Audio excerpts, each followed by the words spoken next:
तो साथियों आज हम लोग डिस्कस करेंगे सॉइल क्लाड का। ये दूसरा भाग है सॉइल कोलैप्स का। तो इसमें हम डिस्कस करेंगे, इससे पहले जैसा कि हम लोग देख चुके थे सॉइल कोलैप्स क्या होता है, उसकी प्रॉपर्टी के बारे में हम लोग देखे थे। तो आज कंटिन्यू उसी से आगे हम देखेंगे टाइप्स ऑफ सॉइल कोलैप्स। उसके बाद हम क्लासिफिकेशन देखेंगे। तो देखेंगे बहुत ही आसान शब्दों में और डिटेल से विथ फैक्ट के साथ। तो चर्चा करते हैं। तो देखते हैं they accept the sand fractions. The all soil contain the particles of soil colloids, colloidal size. The soil colloids are chemically active portion of the soil. आप इसको ध्यान रखिएगा कि केवल सैंड को छोड़ करके, किसको, केवल सैंड को छोड़ करके, और जो भी चाहे सिल्ट हुआ हो, चाहे हमारा क्ले हुआ हो, या जो भी हमारा चाहे तो हमारा जो भी हुआ हो, ह्यूमस हुआ हो, या फिर हमारा ऑर्गेनिक मैटर, ये सारे क्या है हमारे एक्टिव पार्ट्स हैं। केवल किसको, exception of the soil sand. इसको ध्यान रखिएगा।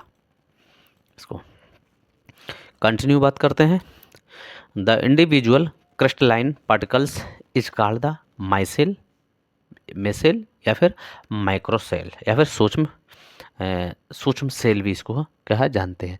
अगर हम एक जो पार्टिकुलरली अगर हम देखेंगे जो क्रिस्टलाइन यूनिट को, तो उसको माइसेल कहेंगे या फिर क्या माइक्रोसेल भी कहते हैं। तो इसको ध्यान रखिएगा, यहाँ पे कोशिका नहीं होगा, ये सेल ही होगा। तो कंटिन्यू देखेंगे।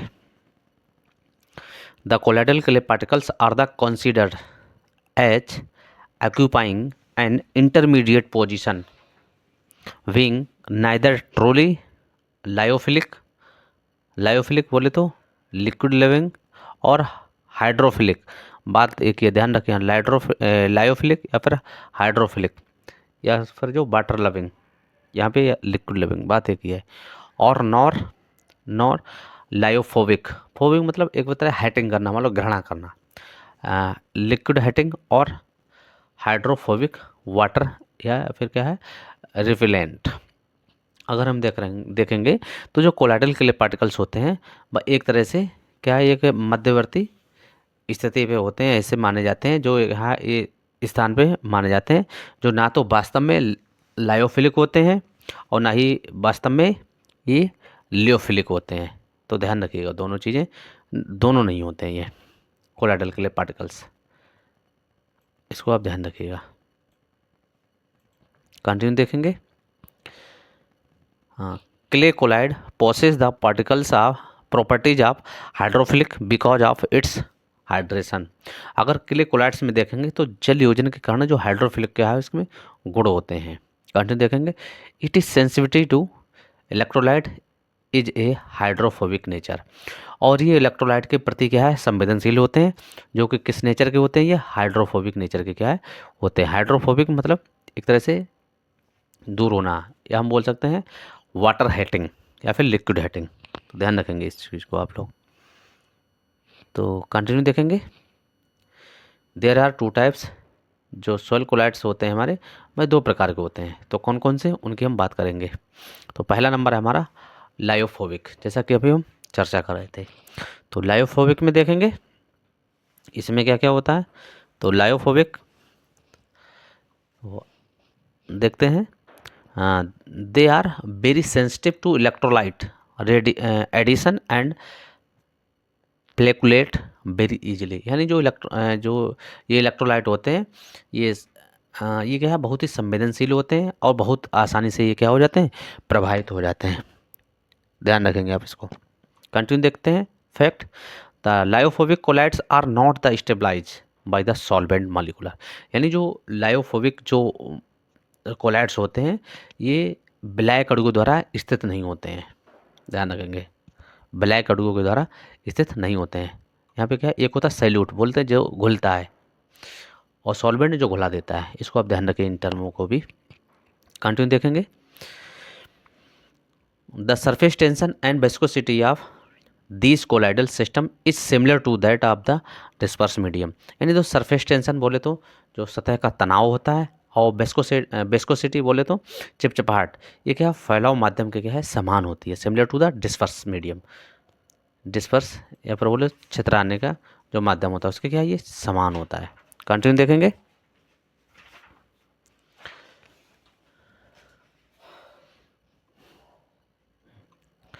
The small quantity of the electrolyte causes the precipitation, यानी जो इलेक्ट्रोड होता है वह थोड़ी, द इलेक्ट्रोलाइट होता है वह क्या थोड़ी मात्रा में क्या वर्षा के कारण क्या बन जाती है। और the particles are easily detected in the ultra microscope, अगर हम देखेंगे इसको अल्ट्रा माइक्रोस्कोप के द्वारा इसको क्या डिटेक्ट कर सकते हैं, बोले तो आसानी से पता कर सकते हैं। And they migrate in one direction in and the electric field, और ये क्या है विद्युत क्षेत्र में एक दिशा में क्या है ये स्थानांतरित होते हैं। ये किस में होते हैं, एक दिशा में, ये ध्यान रखेंगे दोनों में जो अंतर बेसिक है ये क्या है एक दिशा में होते हैं। और जो इसका लायोफिलिक होता है इसका क्या मतलब होता है कि एक तरह से लायोफोबिक है, ये क्या होता है एक तरह से, यानी जो वाटर या जो लिक्विड होता है उसे क्या रिपेल करते रहते हैं या फिर एक तरह से क्या ग्रहण करते हैं। जैसे हम लोग ससंजन और असंजन पढ़ते थे तो ये एक तरह से ये असंजन वाला है एक तरह से, उसी तरह से कंटिन्यू देखेंगे। लायोफिलिक, लायोफिलिक बोले तो लाइक पार्टिकल्स, तो या फिर वाटर लविंग देखेंगे। लायोफिलिक कोलाइड्स, तो lyophilic colloids absorb the solvent, ध्यान रखेंगे इसमें क्या है absorb the solvent molecules and get the stabilize against the flocculation upon the addition of the electrolyte, जैसा कि उसमें हम यही वाला कॉलम देख रहे थे। और इसमें क्या है एब्जॉर्ब द सॉल्वेंट हो रहा है, तो लायोफिलिक ब्लैक गुणों में अवशोषित करते हैं, क्या करते हैं ये अवशोषित करते हैं, ध्यान रखेंगे। जबकि इस वाले में, हाँ इस वाले में देखेंगे ये बहुत संवेदनशील होते हैं, है ना, और ये आसानी से प्रभाव हो जाते हैं, लेकिन ये वहाँ पे क्या कर रहे हैं ये अवशोषित कर लेते हैं, ध्यान रखिए, ध्यान रखेंगे। तो get the stabilisation against the fluctuation upon the addition of electron, और इलेक्ट्रॉन जोड़ने पर फ्लक्चुएशन के खिलाफ क्या है स्थिर हो जाते हैं। कंटिन्यू देखेंगे। The surface tension is usually the lower and the viscosity is the much higher than that of the disperse medium, यानी सतह का जो प्रभाव होता है आमतौर पर वह क्या कम हो जाता है, लोअर हो जाता है, सरफेस टेंशन कम हो जाता है। एंड विस्कोसिटी इज हायर, और विस्कोसिटी क्या है ज़्यादा होती है, किसके माध्यम से डिस्पर्स माध्यम के से ज़्यादा होती है। हम बोल सकते हैं जो फैलाव माध्यम की तुलना में ये अधिक होती है, क्या विस्कोसिटी या चिपचिपाहट। कंटिन्यू देखेंगे। The large quantity of the electrolyte causes the precipitation, और जैसा कि अगर इसमें देखेंगे तो बड़ी मात्रा में इलेक्ट्रोलाइट वर्षा का कारण बनते हैं। तो this particles can not be easily detected in the ultra microscope, यानी क्या बोल सकते हैं इसको कोई अल्ट्रा माइक्रोस्कोप के द्वारा इसे आसानी से पता नहीं किया जा सकता है। And they migrate in different direction, ये क्या है ये डिफरेंट या अलग अलग दिशाओं में क्या है ये प्रवाहित होते हैं, इसको आप ध्यान रखेंगे क्या होते हैं ये प्रवाहित होते हैं अलग अलग दिशाओं में, इस चीज़ को आप ध्यान रखिएगा। कंटिन्यू देखेंगे। और not at all at in the electric field, और ये क्या है सभी दिशाओं में बिल्कुल भी क्या स्थानांतरित नहीं होते हैं, या तो मान लो हो सकते हैं या फिर क्या सभी में क्या एकत्रित नहीं हो सकते। तो साथियों हम देखेंगे continue the classification of soil colloids, यानी मृदा कोलैट्स का वर्गीकरण देख लेते हैं। तो मृदा कोलैट्स का वर्गीकरण ये मोस्टली दो प्रकार के होते हैं, कौन कौन से, एक होता है इनऑर्गेनिक सॉइल कोलैट्स, जिसे हम बोल सकते हैं अकार्बनिक मिट्टी के कोलैट्स, या फिर अकार्बनिक सॉइल कोलैट्स, मृदा कोलैट्स। तो इसमें देखेंगे इसको पुनः 3 भागों में डिवाइड किया गया है, जैसा कि अभी हम आगे भी देखेंगे। इसको एक बार देख लेते हैं। ये देखेंगे सॉइल कोलैट्स इनऑर्गेनिक और ये organic soil colloids. Inorganic silicate clay minerals, silicate clay mineral जैसा टेम्परेट रीजन में मोस्टली पाए जाते हैं, अभी हम डिटेल से देखेंगे इसको। फिर आयरन एंड एल्यूमिनियम हाइड्रोक्साइड जो कि ट्रॉपिकल एंड सब ट्रॉपिकल रीजन में पाए जाते हैं। उसके बाद आता है हमारा एलोफेन and other amorphous minerals.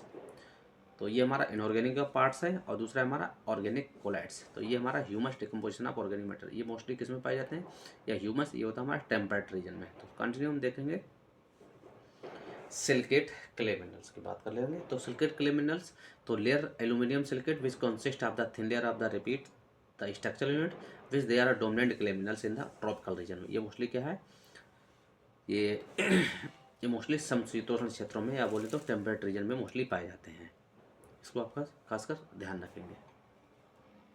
Continue देखेंगे।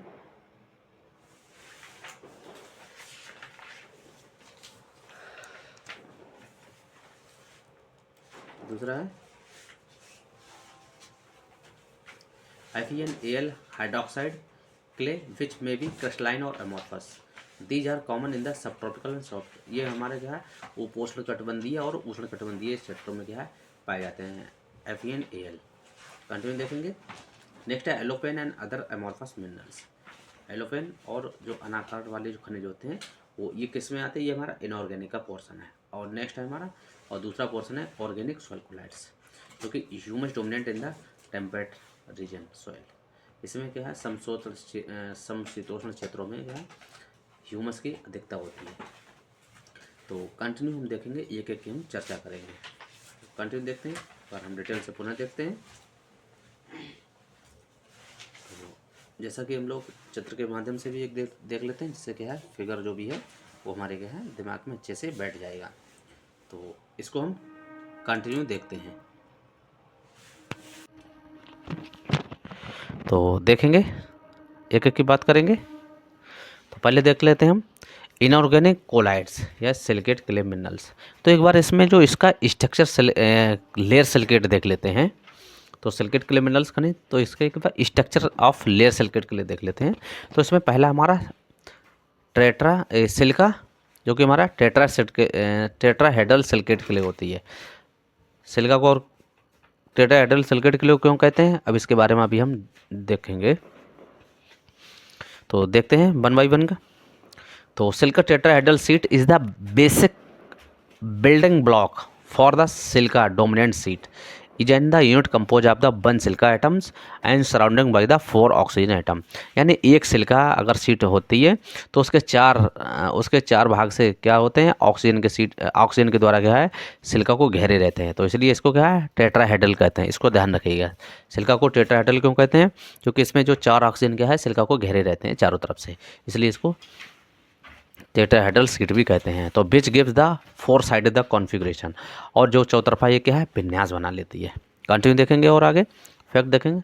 एंड द इंटरलॉकिंग एराई और इस series these the silica tetrahedral Tide together the horizontally, ये कैसे होती है हॉरिजेंटली होती है। Share oxygen ions give the silica tetrahedral seat, और जो फाइनली क्या बना लेती है हमारी एक श्रृंखला बना लेती है, जो कि सिलिका टेट्राहेड्रल सीट होती है। इसको आप ध्यान रखेंगे। और ये क्या है ऑक्सीजन के साथ क्या है शेयर करती है, किस रूप में, मोस्टली क्षैतिज रूप में। कंटिन्यू देखेंगे, आप देख लेंगे यहाँ पे ये हमारा एक तरह से क्या है हमारा टेट्राहेड्रल यूनिट है। देखेंगे सिलिका ये है, 4 ऑक्सीजन देखो इसको घेर रहे हैं, ये आप देखेंगे ये यहाँ पे सीट बना रहा है 4। इसको आप देखेंगे 1 2 3 4, आप इसको ध्यान रखेंगे इस तरह से। कंटिन्यू देखेंगे हम एल्यूमिनियम, इसमें 2 सीटें होती हैं, एक होती है हमारी जो मोस्टली होती है वो सिलिका की सीट तो मोस्टली होती है, दूसरा होती है हमारी एल्यूमिनियम या दूसरी सीट होती है हमारी एल्यूमिना सीट या फिर ऑक्टाहेड्रल सीट। इसको ऑक्टाहेड्रल सीट के भी नाम से जानते हैं। अब इसको हम एक बार देख लेते हैं विस्तार से इसके फैक्ट के साथ। तो aluminium octahedral seat is a unit compose of A aluminium और मैग्नीशियम, यानी एल्युमिनियम की जगह कभी कभी क्या है मैग्नीशियम भी हो सकता है, जैसा कि आगे हम देखेंगे। तो ions the surrounded by the 6 oxygen और हाइड्रोक्सिल एटम्स। आप ध्यान रखेंगे सिलिका के केस में क्या था कि 4 ऑक्सीजन चारों तरफ से घेर रहे थे, उसको क्या टेट्राहेड्रल बोल रहे थे। लेकिन यहाँ पे जो कन्फ्यूजन जो पैदा होता है कि एल्युमिनियम को कहते हो तो हम ऑक्टाहेड्रल हैं, लेकिन जो इसमें ऑक्सीजन जो शेयर करते हैं जो बंड्स बनाते हैं वो क्या 6 हाइड्रोजन के द्वारा या 6 हाइड्रोक्सिल आयन के द्वारा या आइटम के द्वारा क्या है इसमें घेरे रहते हैं। लेकिन हम कहते हैं इसको किस नाम से, इसको ऑक्टाहेड्रल सीट के नाम से जानते हैं। तो देखते हैं given 8 side the building the block the structures. तो आप इसको खासकर ध्यान रखिएगा, ये मोस्टली क्या है कन्फ्यूजन वाला थोड़ा रहता है, इसको ध्यान रखेंगे। कंटिन्यू देखेंगे the numerous octahedral like linkage together the horizontally make the octahedral seat. ये भी क्या है हॉरिजेंटल रूप से, या हम बोले सकते हैं तो हॉरिजेंटल रूप से क्या है ये भी बने रहते हैं, या क्षैतिज रूप से क्या है ये जुड़े रहते हैं। कंटिन्यू देखेंगे an aluminium dominant sheet is an the dioctahedral sheet, यानी जहाँ पे एल्यूमिनियम डोमिनेंट होती है उस सीट को हम डाईऑक्टाहेड्रल सीट भी बोल सकते हैं। लेकिन where one dominated by the magnesium, अगर किसी भी सीट जो मैग्नीशियम के द्वारा डोमिनेंट होती है तो उसको हम किस नाम से जानते हैं ट्राईऑक्टाहेड्रल सीट के भी नाम से जानते हैं। इसको आप ध्यान रखिएगा, एक आध बार क्वेश्चन पूछा गया है इसी तरह से डायरेक्ट कि एल्यूमिनियम हमारी कैसा सीट है डाईऑक्टाहेड्रल या ट्राईऑक्टाहेड्रल। तो कैसा हमारा एल्यूमिनियम हमारा डाईऑक्टाहेड्रल है, जबकि जो मैग्नीशियम है वो क्या है हमारा ट्राईऑक्टाहेड्रल सीट है। तो कंटिन्यू फैक्ट देख लेते हैं इसका। तो the distinction is due to the fact that two aluminium ions in a dioctahedral sheet satisfy the same negative charge from surrounding oxygen and hydrolysis और 3 magnesium ion in the trioctahedral sheet, जैसा कि हम लोग बात कर रहे थे। ये देखेंगे आप, ये हमारा मैग्नीशियम क्या है, हमारा थ्री मैग्नीशियम जो सीट बनाती है वो टेट्राहेड्रल, और जो 2 एल्यूमिनियम सीट बनाती है तो वो क्या है, हमारी डाइऑक्टाहेड्रल सीट। इसको आप ध्यान रखेंगे। और इसी से क्या हमारा जो नेगेटिव चार्ज, इसी से क्या है, संतुष्ट होता है। आप ध्यान रखिएगा इस चीज़ को। ये इसकी सीट है, एक बार देख लेंगे। आप देखेंगे यहाँ पे देखो 6 यहाँ पे एल्युमिनियम या फिर मैग्नीशियम, यहाँ पे देखेंगे 6 ऑक्सीजन घेरे रहते हैं। देखो 1 2 3 4 5 6, देख लीजिए आप, इसको खासकर ध्यान रखेंगे। कंटिन्यू हम देखेंगे आगे और करके है ये, there are the crystalline characteristic by the alternating sheet comprise of the planes of minerals cation the surrounded by the linkage together by the planes of oxygen and hydroxyl, जैसा कि हाइड्रोक्साइल आयन, जैसा कि ये क्या है, ये जो planes होते हैं इनके द्वारा क्या है, विमाओं के द्वारा घिरे रहते हैं, जो कि एक अल्टरनेट सीट या फिर वैकल्पिक सीटों की विशेषता रखते हैं, और जो एक साथ क्या है धनायनों और ऋणायनों को क्या है एक तरह जोड़े रहते हैं। इसको आप ध्यान रखेंगे। कंटिन्यू देखेंगे तो वही है, एक सीट एल्युमिनियम को होगी, दूसरी सीट सिलिका को होगी, तो सारा वही है सिस्टम। अब हम यहाँ से बात कर लेते हैं 1 बाई 1 की। तो जो इनऑर्गेनिक सिलिकेट मिनरल्स हैं उसको हम मोस्टली अगर देखेंगे तो on the basis of number and arrangement of silica, silica जैसा कि टेट्राहेड्रल बोलते हैं, एंड एल्यूमिना सीट मैग्नीशियम या फिर मैग्नीशियम, इसको हम ऑक्टाहेड्रल या फिर ऑक्टाहेड्रल सीट के भी नाम से क्या है जानते हैं। तो अगर इसके आधार पे देखेंगे तो सिलिका क्ले में भी classified into the 4 different groups. ये क्या 4 डिफरेंट ग्रुप में क्या है ये बांटी गई है, या फिर इसको क्या क्लासीफाई किया गया है, क्लासिफिकेशन किया गया है। तो कंटिन्यू देखते हैं हम। The most important silicate clay are the phyllosilicate minerals. जो फाइलोसिलिकेट मिनरल्स है वो हमारा ग्रीक वर्ड है फुलोन, मतलब इसका होता मीनिंग होता leaf, meaning a leaf like, या फिर क्या प्लेटलेट स्ट्रक्चर होता है।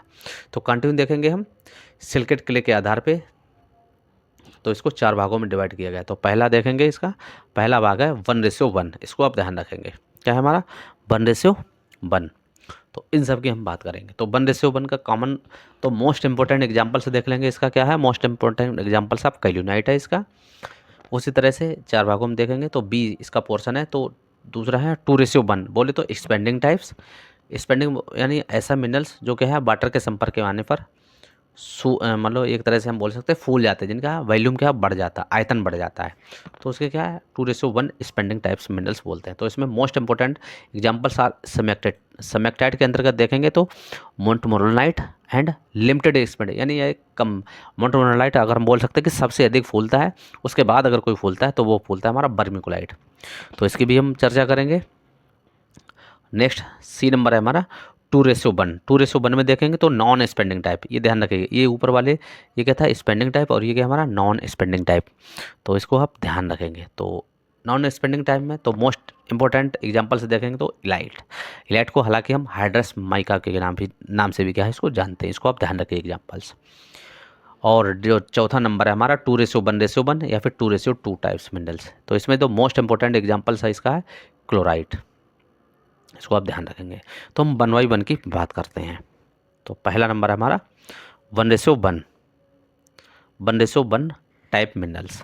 तो 1:1 टाइप मिनरल्स को देख लेंगे तो देखेंगे द लेयर्स ऑफ 1:1, बोले तो 1 पहले 1 का मतलब है सिलिका, दूसरे रेशो 1 का मतलब है एल्यूमिनियम, यानी एक सीट एल्यूमिनियम की होगी और एक सीट हमारी किसकी होगी सिलिका की होगी। तो types the minerals are made up the 1 tetrahedral sheet, जैसा कि बात कर रहे थे 1 टेट्राहेड्रल सीट सिलिका की होगी और sheet combined with 1 octahedral sheet hence the term at 1:1 types, यानी इसको एक सीट, जैसे यहाँ पे हम देख सकते हैं ये सीट एल्यूमिनियम की है और ये सीट हमारी सिलिका की है, तो इसमें क्या हाइड्रोजन बॉन्डिंग जो कि ऑक्सीजन के द्वारा क्या है जुड़ी रहती है। फिर उसके बाद सिलिका की सीट होगी, फिर एक एल्यूमिनियम सीट। कहने मतलब यहाँ पे ये देख सकते हैं हम लोग, ये इस तरह से देख सकते हैं। और ये इस किस में होगी, ये 1:1, या बोले तो इसका जो फेमस एग्जाम्पल है वो क्या है हमारा कैल्यूनाइट है। इसको आप ध्यान रखेंगे, अभी हम आगे देखेंगे इसको विस्तार से अभी और भी फैक्ट के साथ। तो देखते हैं, तो 2 sheets are tetrahedral and octahedral seat is given layer of the caluinite are held together by the oxygen ions।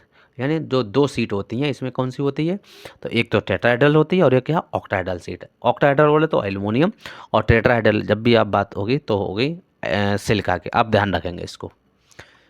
और इसके बीच में क्या जुड़ा रहता है, हेल्ड पकड़, मान लो एक तरह से होल्ड करे रहती है, together with the oxygen anions जुड़े रहते हैं, which are the mutually shared with the silicon और aluminium cations in their the respectively sheet, इसके बीच में होती है। कंटिन्यू देखते हैं, the these layer in the turn are held together by the hydrogen bonding, और ये हाइड्रोजन बॉन्ड्स के द्वारा क्या है ये मोस्टली जुड़ा रहता है, इसको आप ध्यान रखेंगे। कंटिन्यू देखते हैं इसको fact, the most important minerals in this group commonly found in the soil in kaolinite, और इसका जो सबसे महत्वपूर्ण जो मिनरल्स होता है वो क्या होता है हमारा कैल्यूनाइट मिनरल्स होता है, जैसा कि हम ऊपर भी डिस्कस किए थे। और कंटिन्यू देखेंगे और इसको, तो beside the kaolinite there are the other minerals in this types, namely जैसे हाइलोसाइट हो गया, एनॉक्साइड हो गया और